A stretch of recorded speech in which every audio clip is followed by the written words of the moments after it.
Hello everyone, आज date है 17 अगस्त 2022 और द हिंदू न्यूज एनालिसिस में आपका स्वागत है। इस वीडियो में हम द हिंदू की इंपॉर्टेंट न्यूज़ को एग्जाम के पॉइंट ऑफ व्यू से डिस्कस करेंगे। नीचे डिस्क्रिप्शन बॉक्स में Telegram channel Volcano IAS Academy का लिंक दिया हुआ है। आप Telegram channel Volcano IAS Academy के साथ में जुड़ सकते हैं। वहाँ पर हर exam means UPSC, state PCS and other exams के पॉइंट ऑफ व्यू से काफ़ी इंपॉर्टेंट इन्फॉर्मेशन आप सभी के साथ में शेयर की जाती है। तो चलो स्टार्ट करते हैं। वीडियो को स्टार्ट करेंगे एक ज्योग्राफिकल मैप क्वेश्चन के साथ में। और आज आपका क्वेश्चन ये है कि लोनार लेक को आपको मैप में व्यू करना है, फिर इससे रिलेटेड हर इंपॉर्टेंट फैक्ट्स को एंड इन्फॉर्मेशन को कमेंट बॉक्स में टाइप करना है। कल हमने आपसे क्वेश्चन पूछा था इंग्लिश चैनल को लेकर के, तो इंग्लिश चैनल को अगर हम मैप में व्यू करें, इंग्लिश चैनल जिसको ब्रिटिश चैनल के नाम से भी जानते हैं, इंग्लिश चैनल जो है वो अटलांटिक ओशन का ही पार्ट है, अटलांटिक ओशन की ही आर्म है। इंग्लिश चैनल सर्दर्न इंग्लैंड को नॉर्दर्न फ्रांस से सेपरेट करता है और आपस में लिंक करता है नॉर्थ सी के सर्दर्न पार्ट से अपने आप को स्ट्रेट ऑफ डोवर के थ्रू। ये जो इंग्लिश चैनल है वो पूरे वर्ल्ड में बिजिएस्ट शिपिंग एरिया के रूप में लोकेटेड है। तो ये इंपॉर्टेंट फैक्ट्स हैं इंग्लिश चैनल को लेकर के जो हमारे एग्जाम के पॉइंट ऑफ व्यू से इम्पोर्टेंट हैं, क्योंकि हर साल अगर हम देखें तो मैपिंग से related questions UPSC and other exams में भी पूछे जाते हैं। द हिंदू को डिस्कस करने से पहले हम मेंटोरशिप प्रोग्राम के बारे में डिस्कस कर लेते हैं। वो स्टूडेंट्स जिनका टारगेट 2023 यूपीएससी है वो हमारे मेंटोरशिप प्रोग्राम के साथ में जुड़ सकते हैं। हमारे जो मेंटोर हैं वो यहाँ पर आपको अपने सिलेबस के बेसिस पर डेली बेसिस पर टारगेट देते हैं। फिर उन टारगेट के बेसिस पर आपसे क्वेश्चंस जो हैं वो पूछे जाते हैं प्रीलिम्स एंड मेंस के पर्सपेक्टिव से। आपका इवेल्यूशन किया जाता है कि किस तरीके से आप मेंस में आंसर राइटिंग करें और प्रीलिम्स के जो क्वेश्चंस हैं वो किस तरीके से सॉल्व करें। इस तरीके से इंटीग्रेटेड फॉर्म में आपकी प्रिपरेशन यहाँ पर करवाई जाती है। टाइम टू टाइम जब भी लगता है तो हमारे मेंटोर्स आपको कॉल टू कॉल कन्वर्सेशन के थ्रू आपको जो भी आपकी स्ट्रेटजी, जो भी आपकी स्टडी का प्रोसीजर है उसमें भी गाइडेंस आपको प्रोवाइड करेंगे। हमारे मेंटोरशिप प्रोग्राम से जुड़ने के लिए, इसके और भी अदर फीचर जानने के लिए आप हमारी वेबसाइट से जुड़ सकते हैं। वेबसाइट पर इसके जो बेसिक फीचर्स हैं वो वहाँ पर आपको शो कर रखे हैं, वहाँ जा करके आप देख सकते हैं। और अगर आपको लगता है कि ये प्रोग्राम आपके लिए बेनिफिशियल है तो आप इसको ज्वाइन कर सकते हैं। ओके, द हिंदू को हम डिस्कस कर लेते हैं। फर्स्ट इंपॉर्टेंट न्यूज़ है और रिलेटेड है अफ्रीकन चीता का जो रिलोकेशन इंडिया में किया जाने वाला था और अभी बोला जा रहा था कि 15 अगस्त तक इसका जो फर्स्ट प्रोसीजर है वो यहाँ पर हमारे इंडिया में मीन्स जो अफ्रीकन चीता है वो इंस्टॉल कर दिए जाएंगे मध्य प्रदेश का जो कूनो पालपुर रिजर्व एरिया है वहाँ पर। लेकिन जो एडमिनिस्ट्रेटिव हर्डल्स हैं वो इस एक्टिविटी में क्रिएट हुई और इसी की वजह से ये जो प्रोसीजर है उसमें कुछ टाइम जो है और इसमें लगने वाला है। यहाँ पर ये बताया गया है इस आर्टिकल में कि साउथ अफ्रीका और नामीबिया से ये जो अफ्रीकन चीता है उनको हम इंडिया में इंस्टॉल करने वाले हैं। क्या रीजन है कि क्या इंडिया में पहले से पॉपुलेशन नहीं थी, क्या कभी से चीता इंडिया में नहीं थे, और अगर थे तो उनका जो एक्सटिंक्शन है वो क्यों देखने को मिला। सबसे पहले कुछ बेसिक फैक्ट्स की हम बात करेंगे। हमारे इंडिया की अगर हम बात करें तो सबसे लास्ट 1947 में छत्तीसगढ़ वाला जो एरिया है वहाँ पर एक्सपोर्ट किया गया था चीता को।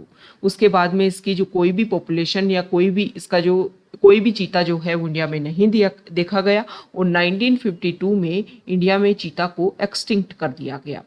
उसके बाद से ही अगर हम बात करें तो हमारी जो गवर्नमेंट है वो रेगुलर इस कोशिश में रही टाइम टू टाइम कि जो चीता है जो अदर कंट्रीज़ में है उसमें इंडिया को दोबारा से इंडिया में उनको दोबारा से रिलोकेट किया जाए।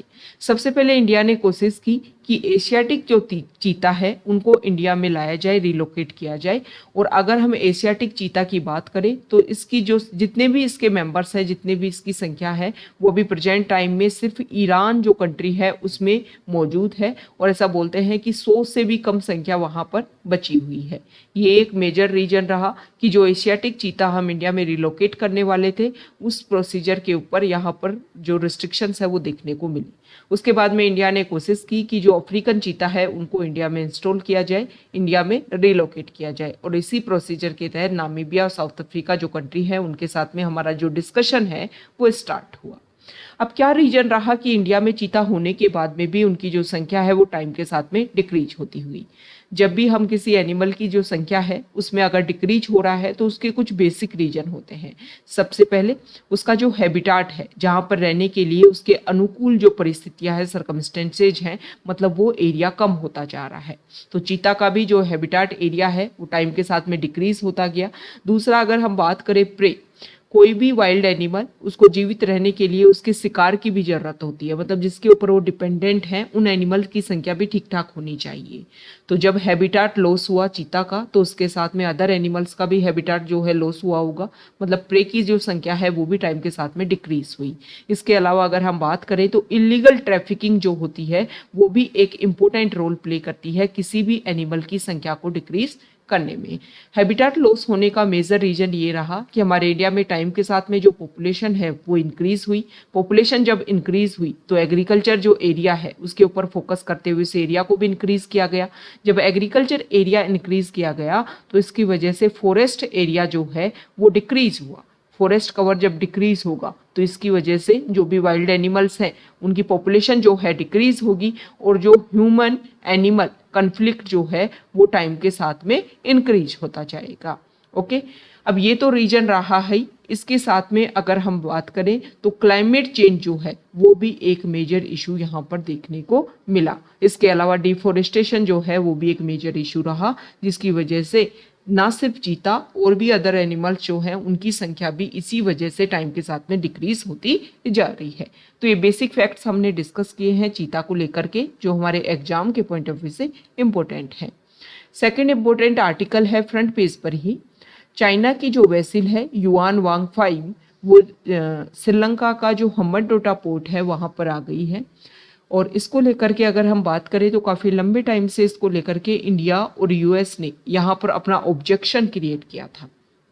इस आर्टिकल में अगर हम बात करें तो श्रीलंका ने, देखो अभी कुछ टाइम पहले ताइवान, चाइना के पास वाले रीजन में ताइवान जो अपने आप को इंडिपेंडेंट कंट्री के रूप में डेवलप करना चाहता है, 2016 से ही वहाँ पर इस तरीके का प्रोटेस्ट देखने को मिल रहा है कि हम चाइना से अलग हैं। तो यहाँ पर अगर हम बात करें तो अभी कुछ टाइम पहले ताइवान में प्रेजेंस देखी गई यूएस की। यूएस पहले वन चाइना पॉलिसी को फॉलो करता है, वन चाइना पॉलिसी को मानता है, लेकिन अभी ताइवान के में जो उनकी इंडिपेंडेंट प्रेजेंस को देखा गया उसके बाद में यूएस जो है चाइना जो है वो इस तरीके की अपनी स्ट्रिक्ट पॉलिसी के ऊपर फॉलो करते हुए कि वन चाइना पॉलिसी को कौन कौन फॉलो करता है। तो श्रीलंका ने भी इसको सपोर्ट किया है। हमारे इंडिया के रीजनल में अगर हम देखें तो बांग्लादेश ने भी सपोर्ट किया है कि हम वन चाइना पॉलिसी को फॉलो करते हैं। तो यहाँ पर अगर हम बात करें तो ये जो वेसल है चाइना की वो हम्बनटोटा पोर्ट में प्रेजेंस, इंडिया और यूएस ने यहाँ पर ऑब्जेक्शन क्रिएट किया कि ये वेसल नहीं आनी चाहिए। इंडिया ने बोला कि यहाँ पर अगर हम बात करें तो ये जो वेसल है ये सैटेलाइट ट्रैकर है और भी इतने हाई लेवल की टेक्नोलॉजी इसमें इंस्टॉल है कि किसी भी अदर कंट्रीज़ का जो सिक्योरिटी रिलेशंस जो हैं उनको ये कैप्चर कर सकती है, उनसे रिलेटेड जो भी बेसिक फैक्ट्स हैं उनको सभी को जान सकती है। तो इंडिया ने कंसर्न क्रिएट किए थे कि हमारे इंडिया के सिक्योरिटी कंसर्न के पॉइंट ऑफ व्यू से काफ़ी ज़्यादा प्रॉब्लमेटिक ये अगर वेसल इसकी विजिट होती है तो। लेकिन श्रीलंका ने और चाइना ने यहाँ पर अश्योर किया कि एक नॉर्मल प्रोसीजर के तहत ये जो वेसल है वो यहाँ पर आ रही है, किसी भी अदर कंट्रीज़ के जो रूल्स एंड रेगुलेशन है उनके वायलेशन के लिए काम नहीं किया जा रहा है। देखो, जब भी कोई इस तरीके की एक्टिविटीज़ होती हैं तो स्पेसिफिक उस एरिया में उसके ऊपर फोकस किया जाता है जो काफ़ी ज़्यादा इम्पोर्टेंट होता है। ताइवान को जो रिकॉग्नाइज करने की यूएस अपनी कोशिश कर रहा है उसका बेसिक रीजन ये है कि साउथ चाइना सी में जो चाइना अपनी डोमिनेंस क्रिएट करने की कोशिश कर रहा है उसको काउंटर किया जा सके। दूसरा, चाइना ने अपनी काउंटर पॉलिसी को फॉलो करते हुए या हम्बनटोटा पोर्ट तक जो अपनी विजिट है उसको इसलिए भी फॉलो किया कि इंडियन ओशन को फोकस करते हुए यूएस जो है वो अदर कंट्रीज़ के साथ में मिल करके, जैसे कि अगर हम बात करें तो पहले उन्होंने बनाया क्वेड ग्रुप, फिर उसके बाद में अगर हम बात करें तो अभी उन्होंने प्रेजेंट टाइम में जो वेस्ट एशिया है वहाँ पर I2U2 ऑर्गेनाइजेशन जो है उसके ऊपर भी फोकस किया है। मतलब उसके लिए बोला जा रहा है कि वो वेस्टर्न क्वेड के नाम से उसको जाना जाएगा।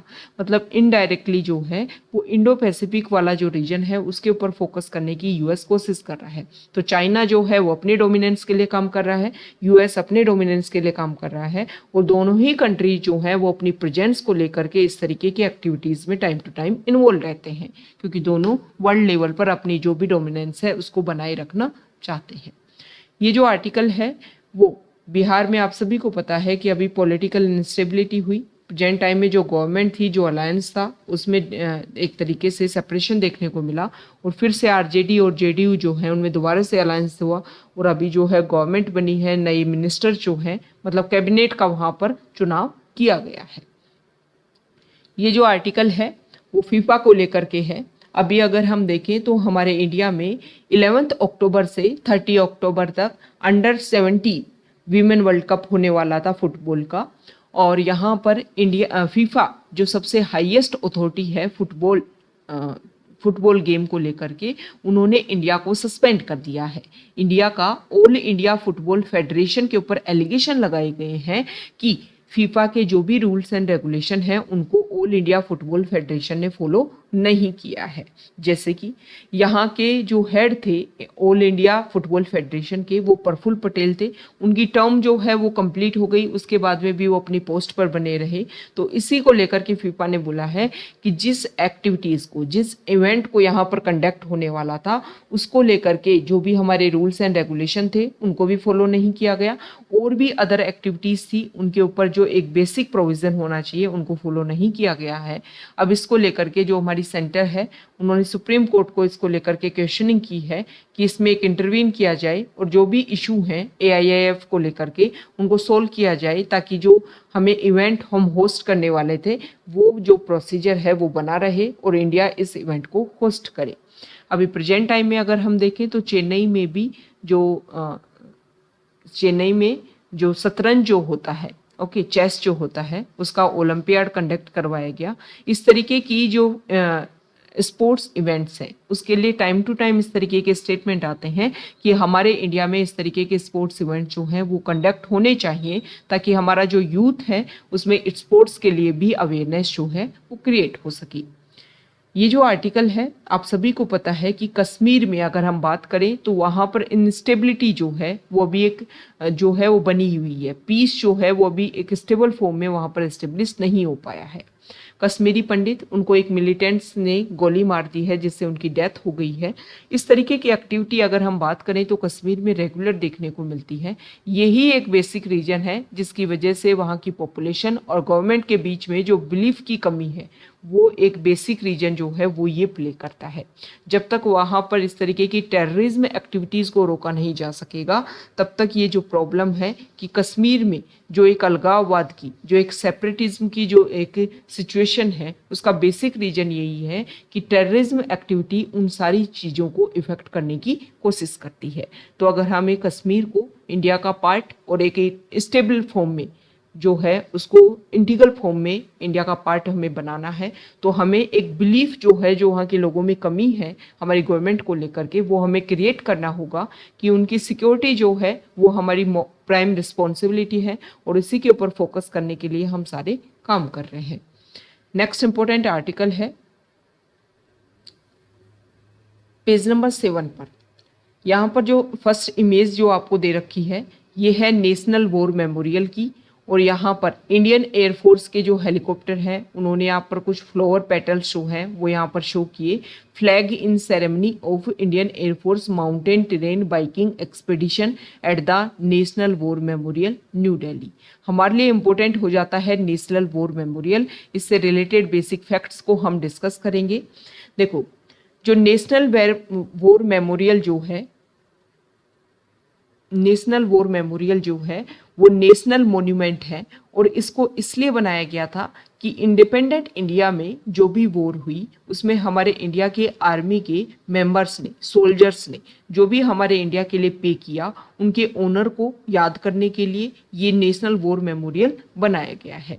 मतलब हमारे जो भी आर्मी कन्फ्लिक्ट हुए उसमें हमारे सोल्जर्स ने जो भी अपना पार्टिसिपेट किया, जो भी अपना सेक्रीफाइस की अपनी लाइफ, उन सभी को ऑनर देने के लिए और रिमेंबर करने के लिए नेशनल वॉर मेमोरियल को बनाया गया है। ये जो नेशनल वॉर मेमोरियल है, इसकी अगर हम यहाँ पर मैं इस इमेज के थ्रू देखें तो इसकी स्ट्रक्चर इस तरीके से बनाई गई है कि इसमें 4 कंसेंट्रिक सर्किल जो है उनका फॉर्मेशन यहाँ पर किया गया है। सबसे सेंटर लेवल पर अगर हम यहाँ पर देखें तो वो है अमर चक्र, सेकंड लेवल पर आता है वीरता चक्र, थर्ड नंबर पर आता है इसमें त्याग चक्र और फोर्थ नंबर पर आता है रक्षक चक्र। तो ये इंपॉर्टेंट है, आपको आउटर टू इनर और इनर टू आउटर इनकी जो भी नंबर वाइज है वो आपको नेम है वो आपको ध्यान में रखना है। देखो ये आपको यहाँ पर शो हो रहा होगा इंडिया गेट, ये अमर जवान ज्योति और ये हो गया नेशनल वॉर मेमोरियल। यहाँ पर आप सभी को पता है कि पहले 1971 में जब इंडिया ने बांग्लादेश के खिलाफ में मतलब पाकिस्तान के खिलाफ में बांग्लादेश का साथ देते हुए वॉर में पार्टिसिपेट किया, उसके बाद में यहाँ पर हमारे इंडिया में जो एक फ्लेम जो है वो यहाँ पर जलाई गई थी और अमर जवान ज्योति के नाम से उसको जाना जाता है। अभी 2021 में उस फ्लेम को यहाँ पर ट्रांसफ़र कर दिया गया है, इस जगह से इस जगह पर, मतलब अमर जवान ज्योति की जो फ्लेम है उसको मर्ज कर दिया गया नेशनल वॉर मेमोरियल की जो फ्लेम है उसके साथ में। और ये जो फ्लेम है वो रेगुलर जलती रहती है और जो हमारे सोल्जर्स हैं उनके सेक्रीफाइस को इस तरीके से यहाँ पर ट्रिब्यूट करने की कोशिश की जाती है। यहाँ पर आप सभी को पता है कि अमर जवान ज्योति से जो रिप्लेस किया गया तो यहाँ पर एक होलोग्राम लगाने की बात की गई है। कोशिश की गई है कि हमारे इंडिपेंडेंस में जिनका भी इम्पोर्टेंट रोल प्ले रहा उन सभी को यहाँ पर याद करने की कोशिश की जाए। तो आपको ये बताना है कि किनका होलोग्राम यहाँ पर एस्टेब्लिश करने की बात की गई, किनका होलोग्राम यहाँ पर लगाया भी गया था 26 जनवरी के टाइम में, तो वो आपको कॉमेंट बॉक्स में बताना है। जल्दी उनकी जो स्टेचू है वो यहाँ पर एस्टेब्लिश की जाएगी। ओके, तो ये नेशनल वॉर मेमोरियल से रिलेटेड कुछ बेसिक फैक्ट्स हैं जो हमारे एग्जाम के पॉइंट ऑफ व्यू से इम्पोर्टेंट है। नेक्स्ट इम्पोर्टेंट आर्टिकल, अभी इंडिपेंडेंस डे के टाइम में हमारे प्राइम मिनिस्टर ने इंडिपेंडेंस डे के टाइम में 76 इंडिपेंडेंस डे के टाइम में हमारे प्राइम मिनिस्टर ने जो रेड फोर्ट से हमारी कंट्री को एड्रेस किया तो उन्होंने एक इम्पोर्टेंट बात बोली कि हमें जो हमारा फेडरलिज्म जो स्ट्रक्चर है जो काफ़ी ज़्यादा यूनिक है उसके ऊपर हमें फोकस करना है। मतलब हमारे जो सेंटर और स्टेट जो है उनके रिलेशन काफ़ी ज़्यादा मजबूत होने चाहिए, सेंटर और यूटीज़ के जो रिलेशन है वो काफ़ी ज़्यादा मजबूत होने चाहिए। तो यहाँ पर अब दिल्ली सरकार के जो सीएम हैं उन्होंने अर्ज किया है सेंट्रल गवर्नमेंट से कि दिल्ली जो है जिन जिन पॉइंट्स के ऊपर बेटर परफॉर्मेंस कर रही है उन सारे पॉइंट्स को सेंट्रल लेवल पर भी अप्लाई किया जा सके। जैसे कि उन्होंने बताया है कि एजुकेशन के सेक्टर में, हेल्थ के सेक्टर में दिल्ली ने काफ़ी अच्छा अपना रिजल्ट दिया है। उन्होंने देखो अभी प्रेजेंट टाइम में फ्री वाइज एक इम्पोर्टेंट वर्ड चल रहा है, हालांकि उसकी कोई डेफिनेशन नहीं है, उसको बार बार इस क्वेश्चनिंग किया जा रहा है कि उसके ऊपर एक रिजल्ट दिया जाए, एक आंसर दिया जाए फ्री वाइज को लेकर के कि कौन कौन सी चीज़ों को फ्री वाइज में एक तरीके से काउंट किया जाएगा। यहाँ पर दिल्ली के जो सीएम हैं उन्होंने इम्पोर्टेंट आंसर दिया। उन्होंने बोला कि देखो एजुकेशन और जो हम देते हैं हेल्थ, फ्री हेल्थ जो है उनको आप फ्री वाइज में काउंट ना करें क्योंकि ये चीज़ें जो हैं वो सोशल सिक्योरिटी को अश्योर करती हैं। वो हमारी सोसाइटी के जो पुअर अनप्रिविलेज जो पर्सन हैं उनकी एक तरीके से इक्वलिटी लाने में उनके लिए कोशिश की जाती है इनके थ्रू। नेक्स्ट इंपॉर्टेंट आर्टिकल है पेज नंबर 8 पर, और यहाँ पर जो फर्स्ट आर्टिकल है यहाँ देखो 2002 में आप सभी को पता है कि गुजरात में कुछ कम्युनल इशू हुए थे, उसके बाद में वहाँ पर कुछ इस तरीके की एक्टिविटी हुई, एक्टिविटी में कुछ लोगों को अरेस्ट किया गया, उनको यहाँ पर जो भी उनको सजा पनिशमेंट हुई थी अब उसको रेमिशन किया गया है। ओके, तो इस आर्टिकल में बताया गया है कि जो भी उनको पनिशमेंट मिली थी उनमें ना तो आपने कोई रिफॉर्म किया है और आपने ना सेंट्रल गवर्नमेंट के साथ में कोई डिस्कशन किया है, और अपने ही लेवल पर जो स्टेट गवर्नमेंट है उन्होंने जो भी लोग इसमें अरेस्ट थे उनको रिलीज़ करने की, प्री मैच्योर रिलीज करने की, जो प्रिजनर्स को जो आपने एक्टिविटी की है इसमें एक तरीके से इंटीग्रेशन होना चाहिए था, जो भी हमारे रूल्स एंड रेगुलेशन हैं उनमें चेंज होना चाहिए था, उन्हीं के बेसिस पर ये जो पनिशमेंट है उसमें आपको छूट देनी चाहिए थी। यहाँ पर जो आर्टिकल है राइटर ने बताया है, सबसे पहले उन्होंने स्टार्ट किया है, फोकस किया है कि 75 ईयर ऑफ इंडिपेंडेंस को इंडिया ने कंप्लीट कर लिया, और इंडिया में उन्होंने क्वेश्चनिंग की है यहाँ पर कि हम जो है 75 साल कंप्लीट कर चुके हैं इंडिया, लेकिन हमारे जो नेचुरल रिसोर्सेज है, मतलब हमारी जो इकोलॉजी है, जो हमारा एनवायरनमेंट है, उसके प्रोटेक्शन के लिए इंडिया क्या काम कर रहा है। उन्होंने बताया कि चिपको, साइलेंट वैली, नर्मदा, कोलकारो, ये 1970 से 1980 के बीच में ये ऐसा टाइम रहा जिसमें इंडिया में इस तरीके के पैशनेट एनवायरमेंटल इश्यूज जो हैं वो देखने को मिले। ओके, इन्हीं की वजह से कुछ और अदर मूवमेंट जो हैं वो भी यहाँ पर इंस्पायर हुई। तो यहाँ पर बताया गया है कि हमारी जो गवर्नमेंट है उनको forest, wildlife, environment related laws, policies, इन सभी के लिए जो है वो अपने इस तरीके से फोकस करना होगा कि हम डेवलपमेंट के बीच में और इकोलॉजिकल जो फाउंडेशन जो है उसके बीच में एक बैलेंस बना करके चल सके। तो यहाँ पर राइटर ने जो भी हमारे इंडिया में इशू हैं, पूरे अर्थ लेवल पर जो इशू हैं, उन सभी के ऊपर फोकस किया है। जैसे कि उन्होंने बताया है कि हम पूरे वर्ल्ड में जो एयर पोल्यूशन है उसकी अगर हम बात करें तो 480 इंडियन जो 80 मिलियन इंडियन जो हैं वो वर्ल्ड का सबसे मोस्ट एक्सट्रीम एयर पोल्यूशन के लेवल को फेस कर रहे हैं। नीति आयोग ने बोला है कि 600 million people in India face high to extreme water stress. ये सारे इश्यूज बताए गए हैं। मतलब पोल्यूशन लेवल है, हमारे यहाँ पर ग्राउंड वाटर जो है वो टाइम के साथ में डिक्रीज हो रहा है। वाटर की अवेलेबिलिटी है वो काफ़ी कंटेमिनेटेड स्टेज में है। वाटर क्वालिटी इंडेक्स में इंडिया की जो रैंक है वो 122 कंट्री में 120 नंबर पर आया है। लैंड डिग्रेडेशन, डेजर्टिफिकेशन जो है वो भी हमारे इंडिया में 30% से ज़्यादा इंक्रीज हो रहा है। ऐसा आंसर दिया है इसरो ने, इंडियन स्पेस रिसर्च ऑर्गेनाइजेशन ने। मतलब टाइम के साथ में जो डेजर्टिफिकेशन की जो एक्टिविटीज़ हैं वो इंडिया में इंक्रीज होती जा रही है। बात करें लैंड प्रोडक्टिविटी की तो इसमें जो average level of land productivity are 1/4 to or 1/5 ऑफ what they could be. Pumping in artificial fertilizers restores ability but at the cost of pushing the soil further towards death. उन्होंने बताया, इस article में बताया गया है कि सॉइल पोल्यूशन की अगर हम बात करें तो वो भी इंक्रीज हो रही है। प्रोडक्टिविटी जो है वो ज़्यादा नहीं है अर्थ की, कुछ हमने मेंटेन की है फर्टिलाइजर्स का यूज़ करते हुए, लेकिन उसकी वजह से जो अर्थ है वो काफ़ी पॉइजनस स्टेज में जाती जा रही है। फूड आइटम्स जो हैं जिनका यूज़ किया जा रहा है, कंज्यूम किया जा रहा है ह्यूमन के द्वारा, उसमें पेस्टिसाइड्स की जो संख्या है वो काफ़ी ज़्यादा इंक्रीज़ हो गई है। ये सारी चीज़ें जो है वो वर्ल्ड बैंक ने बताई हैं। कुछ डाटा दे रखे हैं यहाँ पर। एनवायरमेंटल डैमेज के ऊपर फोकस करने के लिए हमारा जो कंट्री है वो अगर हम बात करें तो काफ़ी ज़्यादा पैसा खर्च भी किया जा रहा है, लेकिन कंपैरिजन अगर करें तो काफ़ी कम किया जा रहा है। यहाँ पर ये बताया गया है कि अभी 180 कंट्रीज़ की नई रैंकिंग आई, एनवायरमेंटल रैंकिंग, जिसमें इंडिया का जो रैंकिंग है वो काफ़ी लो देखने को मिला। तो यहाँ पर जो राइटर हैं उन्होंने बताया है कि ये सारे इश्यूज को हमें फोकस करना होगा। उन्होंने बताया कि गवर्नमेंट फोकस करे, गवर्नेंस फोकस करे और जो प्राइवेट सेक्टर है वो भी अपने कोऑपरेशन लेवल पर इन सभी के ऊपर फोकस करे। जो रिस्पॉन्सिबिलिटी है वो सभी को यहाँ पर प्ले किया जाए, ताकि जो हमने टारगेट लिया है कि नेक्स्ट 25 ईयर्स का फोकस करते हुए 100 ईयर्स ऑफ इंडिपेंडेंस के टाइम में इंडिया को एक डेवलप्ड कंट्री के रूप में हम एस्टेब्लिश कर पाएँ, तो वो टारगेट हम तभी अचीव कर पाएंगे तब इन सारे पॉइंट्स के ऊपर जो लूप होल्स हैं वहाँ पर हम फोकस कर पाएंगे। नेक्स्ट इंपॉर्टेंट आर्टिकल है पेज नंबर 9 पर, और यहाँ पर 75 ईयर ऑफ इंडिपेंडेंस और अगले जो नेक्स्ट 75 ईयर्स हैं वो इंडिया के कैसे होंगे इसके ऊपर फोकस किया गया है। राइटर ने डायरेक्ट एक बात बोली है कि हमें रिसर्च एंड डेवलपमेंट के ऊपर मेजर फोकस करना होगा। उन्होंने बताया है कि हमारे इंडिया में जीडीपी का 0.7% जो है वो ही सिर्फ रिसर्च एंड डेवलपमेंट के ऊपर फोकस किया जाता है। कुछ कंट्रीज ऐसे हैं जिनमें बहुत ज़्यादा मनी, जैसे कि अगर हम बात करें तो यहाँ पर साउथ कोरिया और इजराइल की बात की गई है, वो प्राइम एग्जाम्पल हैं जिनके जीडीपी का लगभग 5% जो है वो खर्च किया जाता है रिसर्च एंड डेवलपमेंट के ऊपर। तो हमारे इंडिया को भी अपना साइंस बजट जो है वो इंक्रीज करना होगा।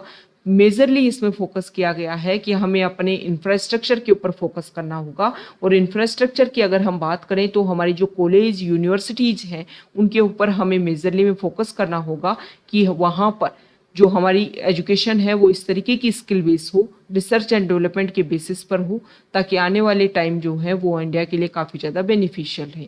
रिसर्च एंड डेवलपमेंट का जब हम यूज़ करेंगे तो हमारे जो अदर टारगेट्स हैं उनको भी हम ईजिली अचीव कर पाएंगे। यहाँ पर जो आर्टिकल है उसमें कुछ डाटा दे रखे हैं और डाटा में कंपैरिजन कर रखा है। यहाँ देखिए 91 फाइनेंशियल ईयर 91 और फाइनेंशियल ईयर 18 दोनों के बीच में यहाँ पर कंपैरिजन कर रखा है कि उस टाइम क्या था और अभी क्या है। इस आर्टिकल में बताया गया अलग अलग सेक्टर में, जैसे कि शोन एरिया मतलब बोया गया एरिया, कितने ज़्यादा एरिया में जो बीज हैं वो बोए जा रहे हैं, खेती जो है एग्रीकल्चर जो है वो की जा रही है। तो यहाँ पर अगर हम बात करें तो जो एरिया है फिक्स है, पहले भी उतना ही एरिया में जो खेती है वो की जा रही थी और अभी भी उतने ही एरिया में की जा रही है। लेकिन यहाँ पर जो स्टेट हैं उनमें क्या अपग्रेडेशन देखने को मिला है उसके ऊपर फोकस किया गया है। तो बहुत सारे स्टेट हैं जिन जैसे कि राजस्थान में अपग्रेडेशन देखने को मिला है, महाराष्ट्र में थोड़ा सा डिग्रेडेशन देखने को मिला है, क्योंकि आप सभी को पता है कि फेमाइन जो है वो यहाँ पर एक मेजर इशू है। राजस्थान में जो इशू है थार डेजर्ट कंडीशन है, लेकिन इशू को सोल्व किया जा रहा है और इसका एक बेसिक रीजन है कि जो नहर कैनाल कनेक्टिविटी जो है वो यहाँ पर इंक्रीज होती जा रही है। नेक्स्ट है फूड ग्रेन के प्रोडक्शन को लेकर के। तो फूड ग्रेन के प्रोडक्शन का अगर हम बात करें तो पहले यूपी स्टेट जो है वो इसको लीड करता था और अभी जो है एमपी इसको लीड कर रहा है। देखो पंजाब और हरियाणा अगर हम बात करें तो वहाँ पर वीट राइस इनका प्रोडक्शन ज़्यादा होता है, लेकिन एमपी ऐसा स्टेट है जहाँ पर सीरियल्स मिलेट्स इन सभी के ऊपर ज़्यादा फोकस किया जा रहा है। ओके, नेक्स्ट यहाँ पर नॉन फूड ग्रेन की बात हुई है। नॉन फूड ग्रेन मतलब ऑयल सीड्स हो गए और भी अदर प्रोडक्ट्स हो गए जिनका आप खाने में यूज़ नहीं करते हो। तो इसमें पहले भी यूपी जो है वो अपने आप को अपग्रेडेड स्टेज पे था और अभी भी यूपी जो है उसमें बना हुआ है। पर हेक्टेयर यील्ड कितनी हो रही है, तो पर हेक्टेयर यील्ड जो है वो टाइम के साथ में इंक्रीज हुई है। इसमें बताया गया है कि टाइम के साथ में और भी अदर फर्टिलाइजर्स पेस्टिसाइड जो हैं वो हमने यूज़ किए हैं और इसी का बेसिक रीजन रहा है कि पहले पंजाब में सबसे ज़्यादा पर हेक्टेयर यील्ड देखने को मिलती थी और अभी जो है वो पंजाब हरियाणा जो है उसको लीड कर रहे हैं। यहाँ पर एक इम्पोर्टेंट बात रखी गई है और ये यील्ड जो होती है ना, यील्ड को किस तरीके से नापा जाता है, फूड ग्रेन यील्ड को, कि पैदावार कितनी हुई। Yield is the weight of the produce harvested divided by the area of the land sown. जितनी लैंड में जितना लैंड एरिया में बोया गया है उससे जितना प्रोडक्शन हुआ उसको डिवाइड करके ये सारी चीज़ें जो हैं निकाली जाती हैं। नेक्स्ट इंपॉर्टेंट आर्टिकल है पेज नंबर 10 पर, और यहाँ पर इंडिपेंडेंस डे के टाइम में हमारे जो प्राइम मिनिस्टर हैं उन्होंने इथेनॉल ब्लेंडिंग के बारे में बोला। अभी हमारा इंडिया जो है वो पेट्रोल के में 10% एथेनॉल को ब्लेंड कर रहा है। आने वाले टाइम में इस टारगेट को वैसे बोला गया 2030 तक हम 20% ब्लेंड करने लग जाएंगे, लेकिन फिर इसमें अभी प्रेजेंट टाइम में इसमें 2025 तक का ही टारगेट लिया गया है और अभी ये बोला जा रहा है कि 2023 तक ही इस टारगेट को हम अचीव कर लेंगे और पेट्रोल में 20% तक एथेनॉल ब्लेंड करेंगे। एथेनॉल क्या होती है? एथेनॉल एक एग्रीकल्चर बाई प्रोडक्ट है, जैसे कि मेज हो गया, जैसे कि मक्का हो गया, चावल हो गया, उनकी हस्क का यूज़ करते हुए एथेनॉल का प्रोडक्शन किया जाता है। फिर उसको हम पेट्रोल में मिक्स करते हैं और फिर उनको हमारे जो व्हीकल है उसमें हम चलाते हैं। अभी प्रेजेंट टाइम में जो हमारे व्हीकल हैं उसमें 10% एथेनॉल देखने को मिल रहा है। लेकिन अब इसमें बेसिक फैक्ट्स हम बात करेंगे। देखो एथेनॉल जो है वो काफ़ी इंपॉर्टेंट है। हमारे इंडिया में अगर हम बात करें तो गल्फ कंट्रीज़ पर इंडिया की बहुत ज़्यादा डिपेंडेंसी है जो भी फॉसिल फ्यूल्स हैं उनको लेकर के। तो उस डिपेंडेंसी को कम करने के लिए, ताकि हमारा मनी जो है वो काफ़ी कम खर्च हो इन फॉसिल फ्यूल्स के प्रोडक्शन को या इनकी इंपोर्ट को लेकर के, तो इसीलिए इंडिया ने इनिशिएटिव स्टार्ट किया कि एथेनॉल का हम ब्लेंड करेंगे। ओके, तो टारगेट के ऊपर फोकस करते हुए धीरे धीरे इस टारगेट को बढ़ाया जा रहा है। अब इससे बेनिफिट क्या है? बेनिफिट ये है कि बहुत ज़्यादा, एक तो हमें जो है फॉसिल फ्यूल्स को कम इंपोर्ट करना पड़ेगा, मतलब हमारा मनी बचेगा। दूसरा प्रॉफिट ये है कि इससे एमिशन जो है कार्बन डाइऑक्साइड का जो एमिशन है वो भी काफ़ी कम होता है। मतलब 2070 तक जो नेट जीरो एमिशन का टारगेट हमने लिया है उसको भी हम इजीली अचीव कर पाएंगे। और इससे एथेनॉल जो है उसका किस तरह फॉर्मुलेशन किया जा रहा है? एग्रीकल्चर प्रोडक्ट से, मतलब फार्मर्स की जो इनकम है वो भी इससे इंक्रीज होगी। लेकिन इसके कुछ नुकसान भी हैं। नुकसान ये है कि अभी जो है हमारे व्हीकल को इस तरीके से हमें तैयार करना होगा, ऑटो इंडस्ट्री को काफ़ी ज़्यादा अपने आप में चेंज करना होगा कि 20% ब्लेंडिंग को हम अपने इंश्योर कर पाएँ। दूसरा हमने डिस्कस किया कि इसमें जो एग्रीकल्चर प्रोडक्ट्स है उसका यूज़ किया जाता है। तो अभी प्रेजेंट टाइम में अगर हम देखें तो क्लाइमेट चेंज की वजह से, हीट वेव की वजह से जो एग्रीकल्चर प्रोडक्शन है उसमें डिक्रीज देखने को मिला है। तो इसकी वजह से फूड क्राइसिस जैसे इशू क्रिएट हो सकते हैं। तो क्या इसका कोई अल्टरनेट हो सकता है? बिल्कुल हो सकता है। Green energy, hydrogen energy, electrical vehicle जो है वो इसका एक इम्पोर्टेंट अल्टरनेट हो सकते हैं। इसके अलावा यहाँ पर एक इशू ये भी है कि इलेक्ट्रिक जो हम जनरेट करते हैं उसमें 1 हेक्टेयर में काफ़ी ज़्यादा इलेक्ट्रिसिटी का जनरेशन हो सकता है इलेक्ट्रिक जो सोलर एनर्जी के थ्रू। लेकिन जो एथेनॉल को हमें प्रोडक्शन करना है तो हमें काफ़ी वास्ट एरिया में मक्का इन सभी को शो करना होगा और उन सभी को उगाने के लिए आप सभी को पानी की ज़रूरत होती है।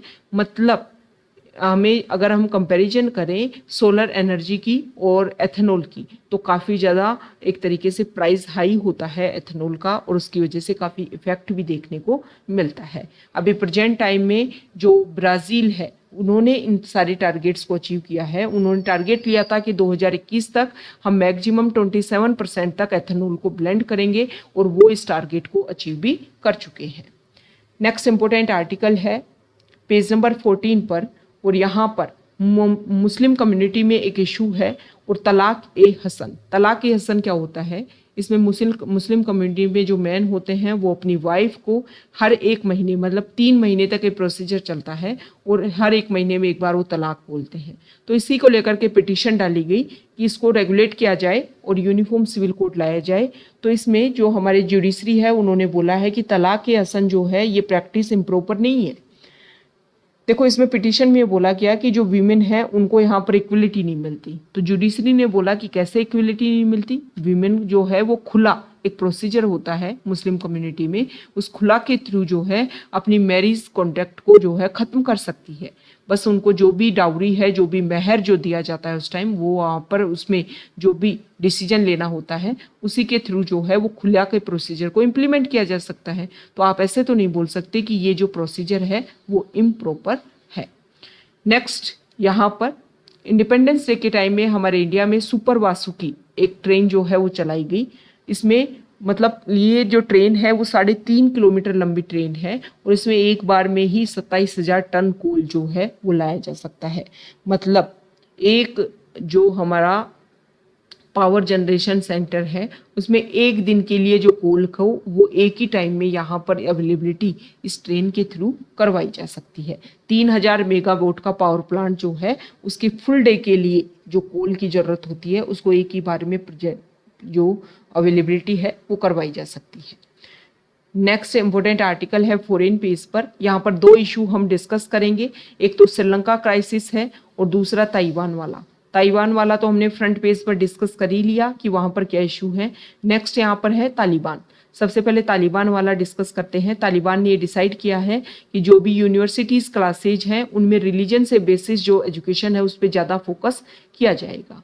तालिबान के रूल को अफगानिस्तान में 1 ईयर कंप्लीट हो गया।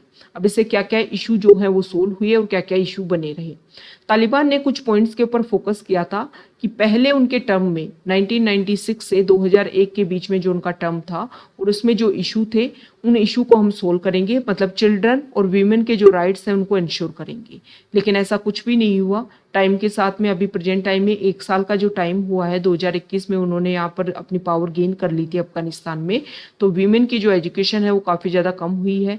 स्कूल में जाना 6th क्लास से अपग्रेड वाली जो गर्ल्स हैं उनका स्कूल में जाना बंद कर दिया गया है।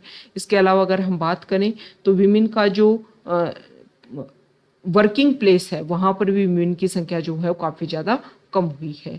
और इसके अलावा अगर हम बात करें तो तालिबान जो है कुछ बेसिक पॉइंट्स पर अपने आप को एग्री नहीं कर पाया, जिसकी वजह से बहुत सारे जो मनी की अवेलेबिलिटी है वो नहीं हो पा रही अफगानिस्तान को। इसकी वजह से वहाँ पर इकोनॉमिक क्राइसिस, और इकोनॉमिक क्राइसिस मनी होता है तो कंट्री चलता है, कंट्री नहीं चल पाएगा तो एक एग्रीकल्चर के लिए जो मनी होना चाहिए उसमें भी मनी की अवेलेबिलिटी नहीं है, जिसकी वजह से वहाँ पर फूड क्राइसिस जैसे इशू जो है वो भी देखने को मिल रहे हैं। तो ये हमने बात की अफगानिस्तान को लेकर के कि वहाँ पर जो प्रॉब्लम है वो किस तरीके से बनी हुई है। श्रीलंका में भी वहाँ के जो प्रेसिडेंट है उन्होंने डिक्लेयर किया है कि जो इमरजेंसी यहाँ पर काफ़ी लंबे टाइम से लगी हुई थी उसको ख़त्म किया जाएगा। श्रीलंका में क्राइसिस जो है वो क्यों आई, इसका बेसिक रीज़न ये है कि सिविल वॉर जब 2009 में वहाँ पर ख़त्म हुआ तो श्रीलंका जो है वो मैक्सिमम टूरिज्म सेक्टर पर ही अपने आप को प्रमोट कर रही है। मतलब एक बेसिक रीजन है जिस पर ही उनकी इकोनॉमी डिपेंडेंट थी। लेकिन 2019 के टाइम में ईस्टर डे के टाइम में वहाँ पर कुछ अटैक देखने को मिले, टेररिस्ट एक्टिविटीज़ हुई जिसकी वजह से टूरिज्म सेक्टर वहाँ पर डिक्रीज़ हुआ। उसके बाद में कोविड आ गया। कोविड आने से भी टूरिज्म सेक्टर डिक्रीज हुआ, तो जिस एक सेक्टर के ऊपर ही फोकस करता हुआ वहाँ की इकोनॉमी बनी हुई थी उसमें काफ़ी ज़्यादा इफेक्ट देखने को मिला। तो इससे ये सीखने को मिलता है कि किसी भी कंट्री को अपने अपग्रेडेशन के लिए अपने हर सेक्टर पर सेल्फ रिलायंट होना चाहिए, किसी एक सेक्टर पर ही अपने आप को डिपेंडेंसी नहीं होनी चाहिए, क्योंकि अगर वो सेक्टर क्रैश होता है तो उस कंट्री के लिए काफ़ी इकोनॉमिक क्राइसिस जो है वो क्रिएट हो जाते हैं। तो ये आज का हमारा द हिंदू न्यूज़पेपर का डिस्कशन था। अगर आप यहाँ तक आए हैं, वीडियो आपको अच्छा लगा है तो प्लीज़ वीडियो को लाइक कर दीजिए, शेयर कर दीजिए और चैनल को सब्सक्राइब कर दीजिए। Okay, thank you.